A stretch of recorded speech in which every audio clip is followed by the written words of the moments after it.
Kisahku ini bermula saat aku dijodohkan oleh kedua orang tuaku dengan seorang laki-laki, anak dari kerabat mereka.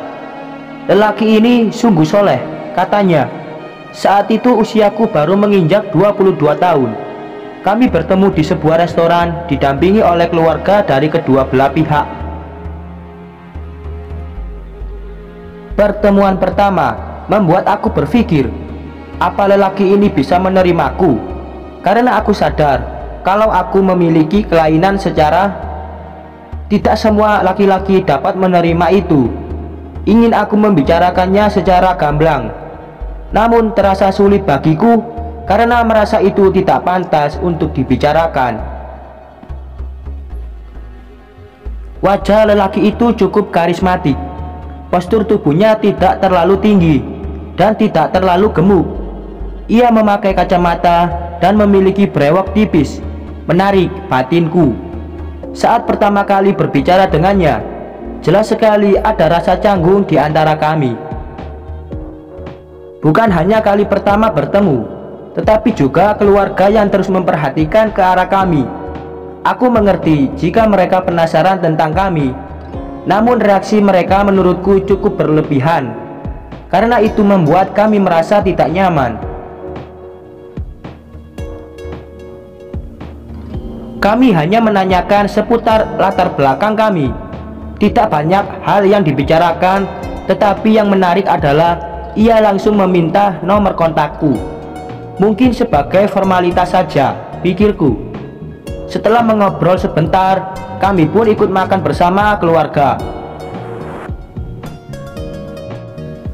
Jamuan makan siang itu selesai. Kami pun berpamitan dan kembali ke rumah masing-masing.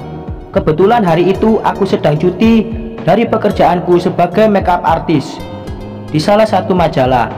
Pemikiranku tadi ternyata salah besar. Di perjalanan pulang, ia mengirimiku pesan singkat. "Hai, terima kasih sudah mau bertemu denganku," katanya.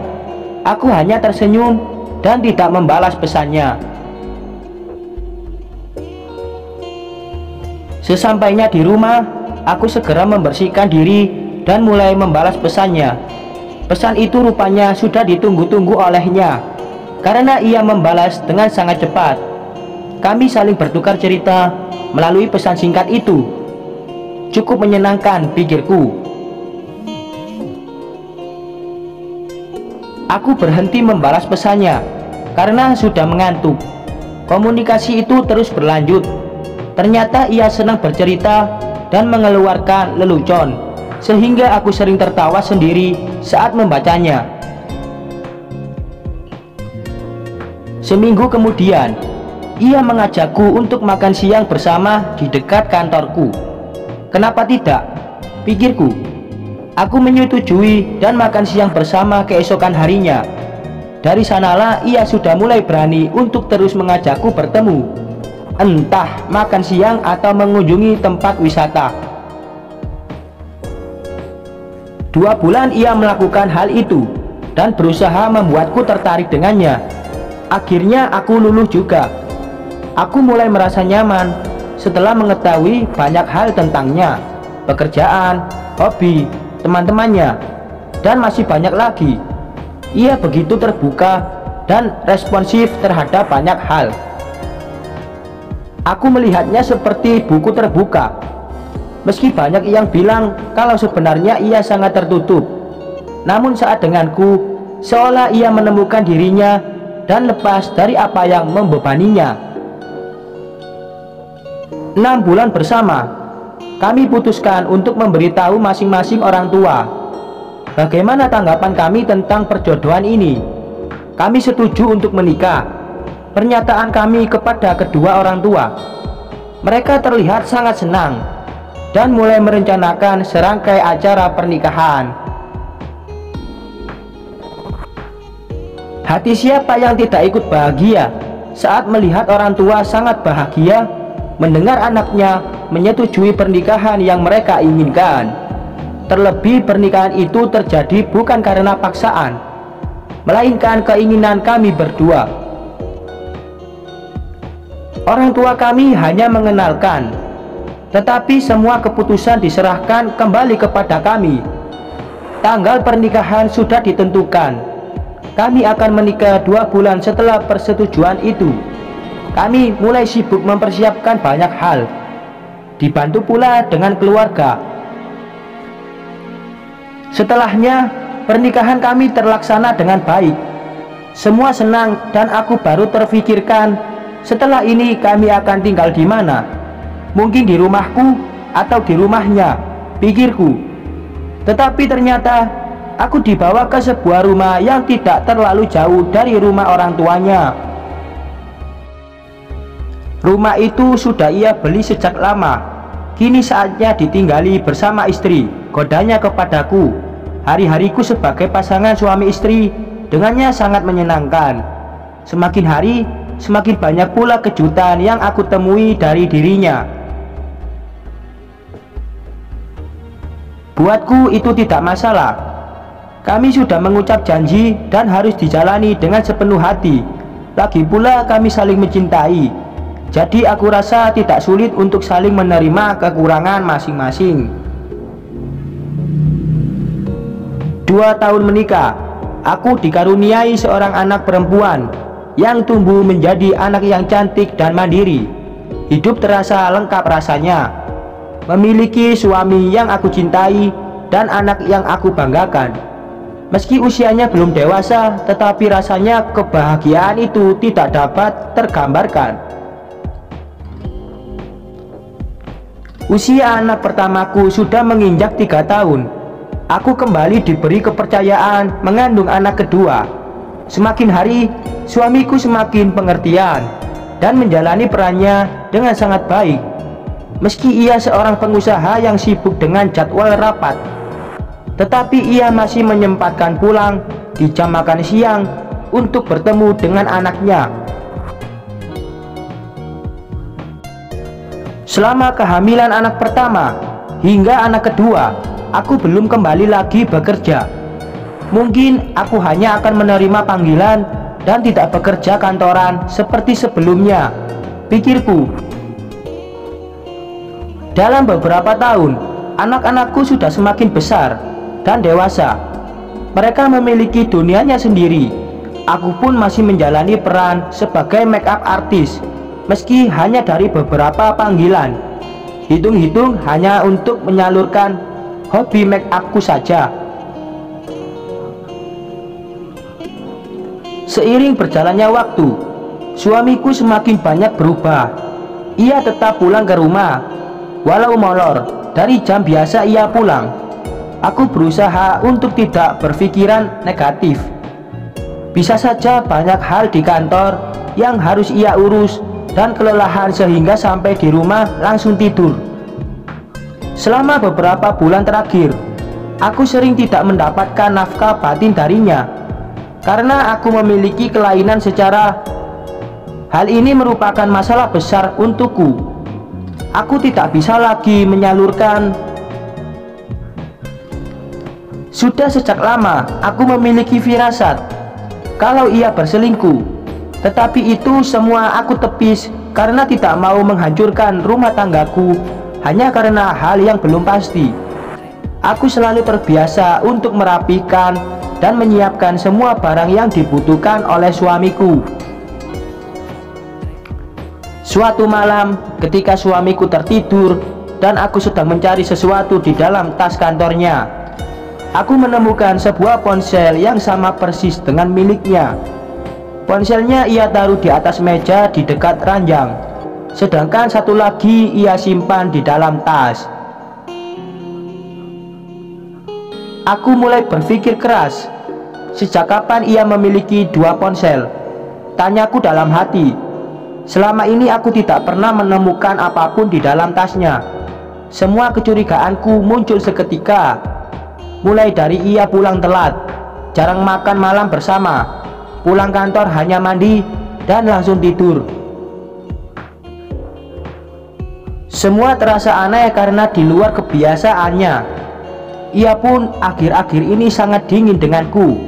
Aku berusaha membuka ponsel itu dan ternyata tidak dikunci. Mungkin ia berpikir kalau aku tidak akan menemukan ponsel ini, sehingga ia merasa aman saja, sekalipun tidak dikunci.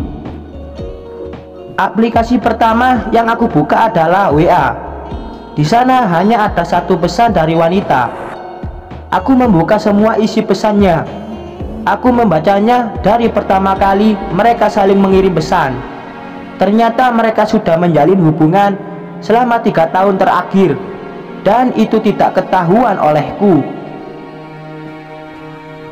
Pintar sekali menyembunyikannya, pikirku. Tak jarang wanita itu mengirimkan foto-foto. Tak hanya itu, ia juga mengirimkan foto saat mereka sedang bersama di kamar hotel. Hancur hatiku. Selama ini firasatku benar tentang perselingkuhan. Aku memendam rapat-rapat semua itu hanya karena tidak ingin menuduhnya tanpa bukti. Aku menangis sejadi-jadinya di dalam kamar mandi. Aku tidak ingin membangunkannya, tepatnya anak-anakku. Mereka baru saja pulang, dan aku tidak ingin mereka melihat pertengkaran di antara kami. Aku turun ke bawah dan membuat secangkir teh panas. Aku sesap teh itu perlahan dan berusaha memikirkan kesalahan-kesalahan yang sudah aku perbuat sehingga ia memilih untuk bersama wanita lain. Semakin aku memikirkan kesalahanku, semakin hatiku terasa sesak. Aku merasa sudah melakukan yang terbaik, mengurusi lahir dan batinnya dengan baik. Bahkan aku merawat anak-anak tanpa bantuan orang lain. Semua aku pegang sendiri. Meski setiap pulang aku tetap melayani dia seperti belum memiliki anak. Apa yang ada di pikirannya hingga ia tega mengkhianati aku? Pikiranku terus melontarkan pertanyaan itu. Keesokan hari, ketika anak-anak sudah pergi, sengaja aku tidak membangunkannya. Aku ingin ia tidak bekerja dan membahas masalah ini denganku.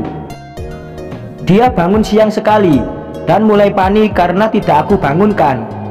Kenapa tidak minta dibangunkan saja dengan selingkuhanmu? Tanyaku sambil menunjuk ke arah ponsel yang sudah aku taruh di atas meja makan. Melihat ponsel itu, ia terkejut. Ini kan ponselku. Aku cari di kamar, ternyata kamu yang bawa ke sini, katanya sambil mengambil ponsel itu. Kalau itu ponselmu, lalu ini ponsel siapa? Tanyaku sambil mengeluarkan ponsel satunya dari kantong celanaku. Melihat aku memegang ponsel simpanannya, ia panik dan mulai mencari ke dalam tas kantornya. Semakin terlihat jelas kalau ia bersalah. Saat itu aku mengamuk, aku marah dan mengancam akan pergi meninggalkan rumah. Aku teringat saat hendak menikahinya. Aku melontarkan satu pertanyaan yang menurutku sangat penting. Apa kamu setuju dengan poligami? Tanyaku. Dan dia menjawab, tidak. Setelah bertahun-tahun menikah, ternyata dia mengubah jawabannya. Atau mungkin itu memang jawaban awalnya. Dia menjawab seperti itu hanya karena ingin menikahiku dan membaca kalau aku tidak setuju dengan poligami. Dia berusaha mengambil ponselnya dari tanganku, tetapi tidak aku berikan. Aku mengancam akan memberitahukan hal ini kepada orang tua kami. Ia sangat takut dengan ibunya. Ia tahu kalau ibunya tidak setuju dengan konsep poligami, sama denganku. Suaranya melemah setelah aku bilang akan melaporkan hal ini kepada ibunya. Aku meminta untuk bertukar ponsel. Aku memakai ponsel cadangan dan ponsel utamanya, sedangkan dia memakai ponselku. Kebetulan semua teman-temannya selalu menghubungiku saat ia tidak ada kabar, sehingga hampir semua kontak temannya ada di ponselku. Ia setuju dan kemudian berangkat ke kantor. Selama ia berada di kantor, wanita itu mulai menghubungi nomor suamiku. Aku sudah mulai paham polanya. ia menghubungi di jam suamiku berada di kantor. Saat wanita itu menelpon nomor suamiku, aku mengangkatnya dan dia sangat terkejut. Namun, bukan permintaan maaf yang aku terima, tetapi malah makian. Aku memakinya kembali dan meminta ia berhenti menghubungi suamiku. Dia tidak mengindahkan perkataanku. Setelah teleponnya terputus, ia mulai membombardir pesan suamiku dengan beragam foto kebersamaannya di hotel. Wanita itu mengatakan kalau ini adalah kali ketiga suamiku berselingkuh dengannya. Setelah 2 kali putus, suamiku berjanji akan menikahinya. Hatiku hancur berkeping-keping. Aku hanya bisa menangis dan membawanya dalam setiap doaku. Hari itu suamiku pulang seperti biasa. Di jam yang biasanya ia datang, aku mendiamkannya dan membiarkan dia mengurus dirinya sendiri. Setelah anak-anak tidur, aku kembali membuka obrolan tentang perselingkuhannya. Dari situlah ia baru mengakui semuanya. Ia mengaku mengenal wanita itu dari kantor, tempat temannya bekerja. Ia dikenalkan karena wanita itu membutuhkan bantuan dan ternyata berakhir dengan menjalin sebuah hubungan. Berulang kali aku menanyakan kekuranganku dalam menjadi istri dan ibu bagi anak-anaknya, tetapi berulang kali juga ia tidak menjawab. Ia hanya mengatakan kalau aku tak memiliki kekurangan apapun. Semua sudah seperti yang dia mau, tetapi ada perasaan lain dengan wanita itu. Aku memintanya untuk menyudahi hubungan itu, namun aku hanya mendapati janji belaka. Beberapa hari kemudian, aku menemui bukti lain, dan malamnya aku meminta ia untuk kembali memutuskan hubungan dengan wanita itu. Aku selalu berdoa kepada Sang Maha Kuasa untuk mengembalikan suamiku. Aku tidak menginginkan perceraian, tetapi tidak juga poligami. Akhirnya aku menemukan cara agar ia bisa melihatku. Selama ia berselingkuh, ia tidak menafkahi batinku, maka sekarang saatnya aku memaksa dia untuk bercinta denganku seminggu 2 kali. Awalnya ia terpaksa dan menutup matanya, tetapi aku memaksanya untuk membuka mata dan melihatku. Aku hanya ingin kembali dicintai olehnya dan mendapatkan seutuhnya suamiku. Ponsel kami tetap bertukar, tetapi wanita itu terus mengirimkanku banyak foto kebersamaannya dengan suamiku. Aku masih membawa namanya dalam doa, meminta agar Sang Maha Kuasa mengembalikan suamiku. Aku mencintainya dan masih ingin terus bersamanya, meski harus memaksanya menafkahi batinku tanpa memejamkan mata. Aku hanya ingin dia kembali melihatku menjadi satu-satunya. Sekian.